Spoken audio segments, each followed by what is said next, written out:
Assalamualaikum warahmatullahi wabarakatuh dan salam 10 Ramadan. Kembali kita pada hari ini di siri 30 hari mengenal Al-Quran. Jadi hari ini saya akan membincangkan mengenai sinopsis juzuk ke-10. Dalam juzuk ke-10 dalam Al-Quran ini kita akan bertemu dengan dua surah, iaitu surah Al-Anfal dan surah At-Taubah. Surah-surah ini menutup tirai kepada 7 surah terpanjang selepas surah Al-Fatihah. Jadi di permulaan surah At-Taubah ini kita tidak memulakan bacaan dengan Bismillahirrahmanirrahim, dan ini merupakan seolah-olah surah Taubah ini bertaut atau berkaitan dengan surah Al-Anfal. Sebelum saya menjelaskan dengan lebih lanjut mengenai juzuk ke-10 ini, saya akan terangkan secara ringkas mengenai kronologi kisah-kisah yang terdapat dalam surah sebelum-sebelum ini sampailah ia menjadi hubungan kepada kisah yang terdapat pada surah di juzuk ke-10 ini. Menurut Amin Al-Ahsan Islahi, seorang mufassir murid kepada Abdul Hamid Al-Fara'i, beliau berkata, surah Al-An'am, surah Al-A'raf, surah Al-Anfal dan surah At-Taubah, empat surah akhir ini membatalkan kepimpinan musyrikin Quraisy di Mekah dan menjelaskan bahawa hanya Nabi sahaja yang layak memimpin di Mekah. Manakala pada empat surah sebelumnya, iaitu empat surah awal, surah Al-Baqarah, surah Al-Imran, surah An-Nisa dan surah Al-Ma'idah membatalkan kepimpinan Yahudi di Madinah. Ini menjelaskan pada empat surah awal ini bahawa hanya Nabi yang layak memimpin di Madinah. Empat surah awal ini menyentuh mengenai Alkitab.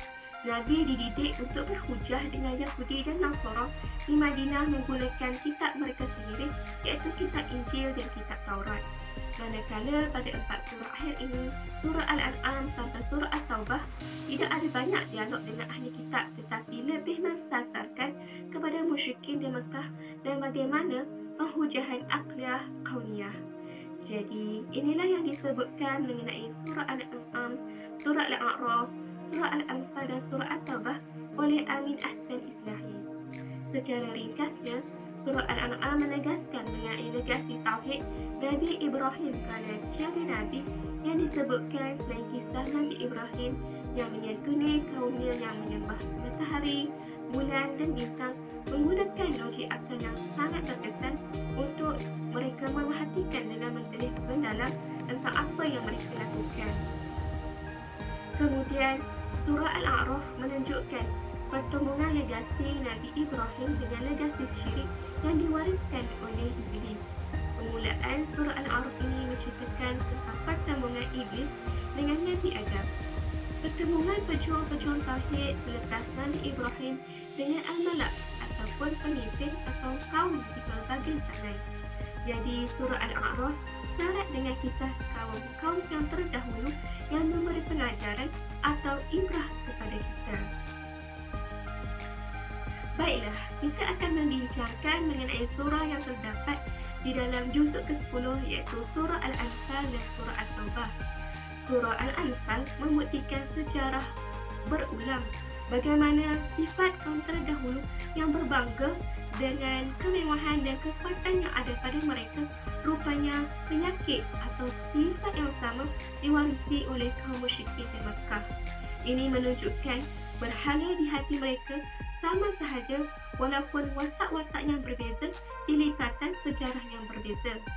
Allah memaparkan kemenangan Rasulullah mengatasi orang yang menyembah berhala seperti yang tercatat di surah sebelumnya, yang juga memaparkan kemenangan para anbiya pada kaum-kaum mereka yang menyembah berhala. Yang paling bermakna dalam surah Al-Anfal ini iaitu mengenai peperangan Badar, dan surah Al-Anfal ini juga dikenali sebagai surah Badar. Surah ini membincangkan faktor-faktor kemenangan perjuangan muslimin yang sedikit jumlahnya, iaitu 313 orang berbanding golongan musyrikin yang lengkap bersenjata sewaktu perang Badar. Ini menjelaskan kekuasaan dalam takdir yang ditetapkan oleh Allah untuk memenangkan kaum muslimin. Jadi, perbincangan mengenai kemenangan golongan muslimin dalam perang Badar sangat menarik untuk dibincangkan kerana ia mempunyai ibrah yang tersendiri, dan kita perlu tahu faktor-faktor kemenangan tentera golongan muslimin walaupun hanya sebilangan kecil sahaja.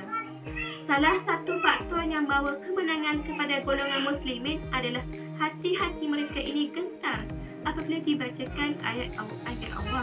Ini menunjukkan kualiti hati mereka adalah kualiti hati orang yang beriman dan bertakwa. Jadi bagi mereka yang berjiwa takwa, adalah Allah hadirkan kemenangan walaupun mereka dalam kuantiti yang sedikit. Seperti yang kita tahu, Perang Badar ini berlaku pada 17 Ramadan pada tahun kedua Hijrah. Tetapi 16 hari pertama Ramadan ini merupakan kali pertama mereka melaksanakan dan difardukan ibadah puasa Ramadan, supaya ibadah puasa ini dapat melahirkan takwa di jiwa mereka. Malah, Al-Quran turut diturunkan di dalam bulan Ramadan ini dan menjadi fokus buat mereka selain dari berlapar dan berdahaga dalam menjalankan ibadah puasa ini. Hal ini menjelaskan bahawa Al-Quran ini membina kekuatan dan keberanian sehingga menjadikan mereka ini golongan yang yakin dengan ayat-ayat Allah dan akan bertemu dengan Allah bukannya kematian. Maka Allah balas dan menjanjikan keyakinan mereka dengan kemenangan atau pembalasan yang baik menanti mereka di alam barzakh. Di dalam peperangan Badar ini, Nabi memerintahkan tentera golongan muslimin ini untuk berbuka puasa dengan seteguk air dan sebiji tamar kerana mereka telah mencapai matlamat kefarduan puasa. Tambahan lagi, mereka berada di medan peperangan dan sangat memerlukan tenaga. Walaupun kita tahu faktor-faktor bantuan Allah dalam memenangkan golongan muslimin, namun di surah ini juga memaparkan mengenai strategi Nabi seperti membenarkan tentera golongan muslimin ini untuk berbuka puasa apabila menghadapi Perang Badar. Baiklah, kita beralih pula kepada surah At-Taubah. Menurut Islahi, apabila disingkatkan kembali surah-surah sebelumnya yang memaparkan kisah peperangan yang pertama. Jadi di surah At-Taubah ini memaparkan kisah perang yang terakhir dalam riwayat hidup Nabi SAW. Kalau surah Al-Anfal memaparkan kemenangan pewaris ajaran Nabi Ibrahim, yakni Nabi Muhammad SAW ke atas kaum penyembah berhala, maka surah At-Taubah ini menjadi sebagai pengumuman peluang terakhir diberikan kepada kaum penyembah berhala sebelum mereka diheret kepada kehancuran dan dibawa kepada azab neraka. Untuk makluman hadirin sekalian, surah At-Taubah ini diturunkan selepas pembukaan kota Mekah dan menjelang peperangan Tabuk. Turunnya kepada Nabi SAW iaitu surah ini pada tahun selepas tahun ke-8 Hijrah, iaitu diberikan kemenangan ke atas tanah suci Mekah.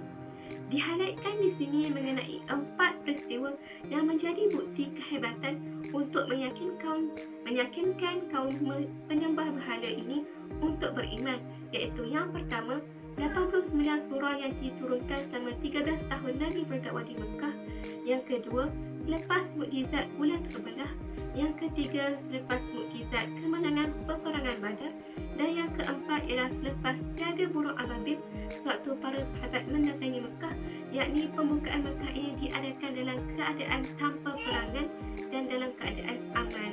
Maka saksikanlah bahawa 4 peristiwa ini menjadi bukti dan pengumuman sebagai peluang terakhir agar tiada lagi alasan untuk kaum penyembah berhala ini dalam mengekalkan kesyirikan mereka. Namun, Nabi tegaskan, sekiranya mereka masih lagi ingin mengekalkan kesyirikan selepas pembukaan kota Mekah, maka keluarlah dari tanah suci Mekah dan carilah kaum yang menyembah berhala dan duduklah bersama mereka di sana. Dan mereka akan dapati tiada lagi kaum yang menyembah berhala di semenanjung tanah Arab pada ketika itu. Jadi ini menjadi ancaman dan arahan terakhir oleh Allah kepada kaum musyrikin Mekah. Baiklah, itulah seberingkas mengenai juzuk ke-10 dalam surah Al-Anfal dan surah At-Taubah. Jadi daripada juzuk ini, ternyata Perang Badar merupakan perang yang memberi ibrah kepada kita agar menjadi orang bertakwa, kerana orang yang bertakwa pasti dijanjikan kemenangan oleh Allah. Dan tidak lupa juga kisah kaum yang terdahulu yang diberikan ancaman atas kekufuran mereka. Jadi sekian daripada saya tentang sinopsis juzuk ke-10 ini. Sekian, wabillahi taufiq wal hidayah. Wassalamualaikum warahmatullahi wabarakatuh.